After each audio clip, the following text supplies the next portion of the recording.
Nous sommes Bossolo TV, première chaîne congolaise d'investigation. Depuis mars 2020, l'affaire des constructions de maisons préfabriquées pour les militaires et policiers à travers 5 provinces, à savoir Kinshasa, Sud Kivu, Kasaï oriental, Kasaï central et Congo central, éclate. Cette affaire met aux prises le ministère public contre la société Samibo qui avait gagné le marché et Vital Kamerhe, directeur de cabinet du chef de l'État, gestionnaire du programme d'urgence des 100 jours du président de la République, et Jeannot Mouhima, conseiller à la présidence de la République chargé d'impôts et exports. Sur ces 3 personnes impliquées, le parquet de Kinshasa Matete a souhaité placer en détention provisoire Vital Kamerhe et Sami Jamal à la prison centrale de Makala, devenue célèbre sous l'ère Tshisekedi en attendant la fin complète de ces enquêtes. Après une période de strictes instructions et de refus intempestifs de liberté provisoire, 3 mois maximum, le 11 mai de la même année, le dossier sera porté devant le tribunal de grande instance de Kinshasa-Gombe, juge naturel de prévenu. Au bout des 3 mois, soit du 6 mars au 20 juin, à travers un procès public et en direct sur la télévision nationale, suivi par les Congolais comme un match des léopards, Vital Kamerhe sera condamné à de peines maximales pour le fait des détournements de fonds publics et corruption aggravée retenue à sa charge. Une condamnation allant jusqu'à 20 ans de travaux forcés, interdiction pour 10 ans après exécution de la peine, du droit de vote et du droit d'éligibilité, interdiction d'accès aux fonctions publiques et para-étatiques, quel qu'en soit l'échelon à charge du même prévenu. La privation du droit à la condamnation ou à la libération conditionnelle et à la réhabilitation à charge de tous les 2 prévenus. En langage clair, Vital Kamerhe et son co-accusé, l'entrepreneur libanais Sami Jamal, sont donc reconnus coupables du détournement de 48 831 148 000 dollars américains destinés au financement de maisons préfabriquées prévu dans le programme d'urgence des 100 jours lancé par les chefs de l'État en date du samedi 2 mars 2019. Outre 20 ans de travaux forcés pour cet opérateur économique libanais, le tribunal retient également l'expulsion définitive du territoire de la République après l'exécution de la peine à charge du prévenu Sami Jamal. En fait et en droit, l'infraction de détournement des deniers publics portant sur le montant de 48 831 148 000 dollars américains à charge des prévenus Sami Jamal et Kamerhe Lokaningini Vital. En conséquence, les condamne chacun à 20 ans de travaux forcés et prononce en outre l'interdiction pour 10 ans après l'exécution de la peine du droit de vote et du droit d'éligibilité en ce qui concerne les prévenus Kamerhe Lokaningini Vital. Quant au prévenu Mouhima Ndolé Jeannot, il est condamné à 10 ans de travaux forcés pour l'infraction de détournement de deniers publics portant sur la somme de 1 154 800 000 dollars américains. À cela s'ajoute l'interdiction pour 5 ans après l'exécution de la peine du droit de vote et du droit d'éligibilité. Le tribunal ordonne également la confiscation des fonds contenus dans le compte des proches de Vital Kamerhe, dont Soraya Mpiana, Daniel Changalume et Amida Chatur, ainsi que le bien immobilier acquis grâce aux fonds détournés. L'affaire connaît des multiples rebondissements à son début, dont la disparition de Raphaël Yanni, le juge chargé du dossier, mort brutalement et dans des circonstances suspectes fin mai. Après des rumeurs d'empoisonnement, le ministre de la Justice, citant le résultat de l'autopsie, a finalement conclu à un meurtre causé par des coups à la tête. Des résultats contestés par la famille du juge. Les révélations sur le fonctionnement de la présidence de la République, la gestion du fonds public et la réglementation en vigueur, œuvre de plusieurs témoins à charge et à décharge dans un rythme de règlement de compte, aura été un moment fort de ces procès. Au cœur de Bossolo Télévision, les investigations à travers les enquêtes et les recherches systématiques en profondeur et inédites qui exposent souvent des informations confidentielles. Notre enquête part dans l'hypothèse comprise des affirmations contenues dans le jugement condamnant le prévenu Kamerhe, Jamal et Jeannot Mouhima, selon laquelle les maisons n'ont pas été livrées au gouvernement congolais comme le prévoyaient les contrats signés. Début février, une équipe de journalistes conduite par Israël Mutombo décide d'entrer en profondeur d'une affaire qui dorénavant mettait l'opinion unanime sur la culpabilité de prévenus dans le détournement et la corruption, mais finira par la diviser le jour de leur condamnation. Le samedi 6 février 2021, l'équipe d'enquêteurs professionnels a quitté Kinshasa pour se rendre tour à tour en Mbuji-Mayi, Mweneditu, Lobito, Kananga, Lubumbashi, Dar es Salaam et enfin Matadi. En Mbuji-Mayi, 300 maisons préfabriquées devraient être érigées. L'équipe des journalistes conduite par Israël Mutombo devrait enquêter sur les maisons déjà construites, combien sont terminées, combien sont dans les entrepôts et dans quel état se trouvent les matériels à ces jours. Dimanche 7 février 2021, dans cette ville qui préfère, à travers une Jeep 4x4 et des motos dans la matinée, cette équipe conduite par Israël Mutombo s'est déplacée pour les cimetières de Bakwanga, site choisi pour la construction de maisons préfabriquées situées dans la commune de Bipemba sur l'avenue Pemkao. Dans ces sites, les constats est plus décevant et révoltant de voir l'argent du contribuable congolais jeté en pâture.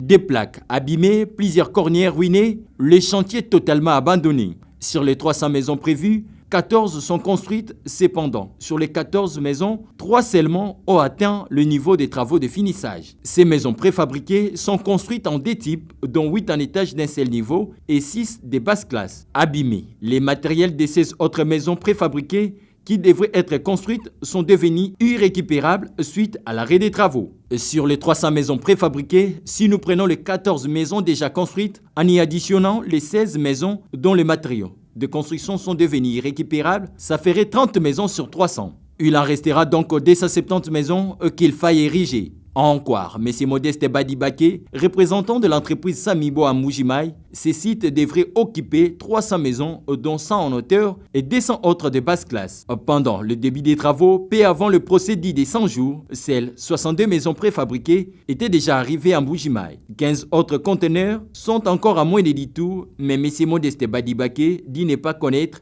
le contenu de ces conteneurs. Pourquoi alors les 62 maisons se trouvant sur place en Mbuji-Mayi n'ont pas été montées? À cette interrogation, Modeste Badibake n'a pas mis sa langue dans la poche pour faire quelques révélations au sujet de ces maisons préfabriquées. Premièrement, dit-il, dès le départ de ces projets, les sites choisis n'étaient pas bons, car il fallait que le gouverneur du Kasaï oriental puisse donner un bon site, mais Jean Maweja a proposé un autre site, dont celui du cimetière de Bakwanga. Site à problème, le gouverneur devait financer la solidification de cet espace avec des granites pour la fondation, car des maisons préfabriquées sont construites pour une durée de plus de 50 ans. Malheureusement, Jamaweja n'a financé que pour la solidification de 14 maisons, dont 6 en hauteur et 8 de basse classe. Deuxièmement, M. Modeste Badibake déclare que plus de 30 armatures de fondation qui ont été préparées pour ces maisons préfabriquées, faute de financement, sont restées abandonnées sous les herbes. À ces jours, l'arrêt des travaux est total, excepté la manque de solidification de ces sites par le gouverneur. Il y a aussi le procès des 100 jours du programme du chef de l'État qui a vu son patron Sami Jamal être condamné et ses comptes bloqués. Modeste Badibake précise par ailleurs que le blocage de ces projets s'est totalement manifesté lorsque les comptes de son patron ont été gelés par l'État congolais. Depuis lors, rien ne s'est fait. Avec un effectif de 40 agents, par manque de financement, Modeste Badibake est dans l'obligation de faire sortir son propre argent pour payer le garde du site et quelques personnels présents. Suite aux intempéries, le matériel de ces différentes maisons préfabriquées risque de se détériorer. Modeste Badibake ayant affirmé que 15 conteneurs se trouvant à Mweneditu, l'équipe des journalistes conduite par Israël Mutombo devait s'y rendre pour vérifier ces allégations. C'est la deuxième étape de l'enquête parcourant 130 km de route. C'est le 7 février 2021 que l'équipe arrive dans la ville de Mweneditu. 10h du matin du lundi 8 février 2021, Israël Mutombo et son équipe se sont rendus à la gare. Une fois arrivés sur place, les choses n'ont pas été faciles pour ces enquêteurs pour avoir les contacts du responsable de la gare de Mweneditu. Spécialiste du terrain, le journaliste d'investigation Israël Mutombo a pu trouver le contact du responsable de la gare de Mweneditu. Après avoir contacté Israël Mutombo et ses pairs, étaient obligés de rentrer pour revenir en début des après-midi. Aussitôt revenus à la gare, les activités ne se sont pas déroulées comme prévu. Le responsable de la gare, chargé de la sécurité de ces conteneurs, s'est opposé à l'idée des enquêteurs. Ce n'est qu'après qu'Israël Mutombo va entrer en contact avec un des agents à la gare qui va faire appel à l'ancien responsable de la gare chargé de la sécurité de ces conteneurs. Comme vous le voyez, les conteneurs sont bel et bien visibles et les numéros des différents bels sont inscrits sur ces conteneurs. Le numéro du conteneur. Oui. Ok. On a vu, hein? Voilà. Maintenant, tu compares avec ça. Il y a 400... 406, 858. 406, 858. Tirez 0. Il est là. Tirez 0. Il est là. Ok. C'est parfait. Le numéro est là. Ici, vous pouvez voir. Il est là. Il est ici. Tu as vu? 37, 60, 94. Il est là.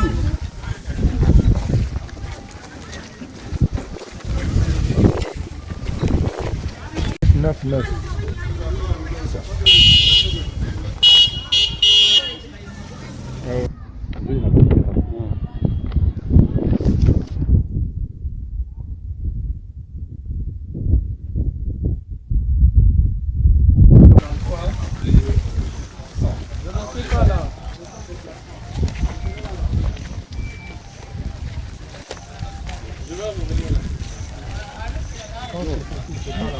Après avoir fini leur boulot, Israël Mutombo et son équipe ont repris le chemin de l'hôtel pour quitter le matin du mardi 9 février 2021 vers 12 h. Après avoir fait le même trajet comme en aller, l'équipe des enquêteurs était enfin rentrée en Mbuji-Mayi, chef-lieu de la province du Kasaï oriental. Après avoir parcouru et vu ces maisons préfabriquées, autant de questions se posent. Kameri et Jamal ont-ils détourné? À chacun d'y répondre. En Mbuji-Mayi comme ailleurs, plusieurs personnes confirment également l'existence de maisons préfabriquées dans différents ports. Tout a commencé avec le dépôt de plaintes par l'Angola et la Tanzanie auprès du gouvernement congolais il y a quelques mois à propos de 3500 maisons. Il en ressort que les maisons existent bel et bien et sont bloquées dans le conteneur dans ces pays. Les droits des douanes afférents n'ont pas été payés par l'État congolais. L'Angola et la Tanzanie menacent de conserver la cargaison. Suite à ces plaintes, le premier ministre de la RDC datant, Sylvestre Ilunga Ilunkamba, avait mis en route une commission d'enquête chargée de vérifier le programme des 100 jours pour redresser le pays, comportant entre autres l'achat de ces maisons pour couronner le tout le 29 octobre 2020. Sylvestre Ilunga Ilunkamba avait reconnu à la télévision nationale RTNC que ces maisons avaient été payées. Vital Kamerhe continue de son côté à clamer son innocence. Quel est l'arbre qui cacherait la forêt dans cette affaire? Avec ces éléments nouveaux, établissant que les maisons préfabriquées ont bel et bien été commandées et payées par la RDC, ce qui serait de nature à contredire l'hypothèse d'un détournement de fonds. Le procès a démontré combien l'enquête a laissé bon nombre de questions sans réponse et que plusieurs témoins importants et aussi impliqués dans des infractions ont pu s'en tirer sans être inquiétés. Conséquence, les désirs d'état de droit est manifeste en RDC. Pour y parvenir, les Congolais auront besoin d'être rassurés sur le fait que cette affaire n'était pas un procès purement politique. Nous sommes Bossolo TV, première chaîne congolaise d'investigation.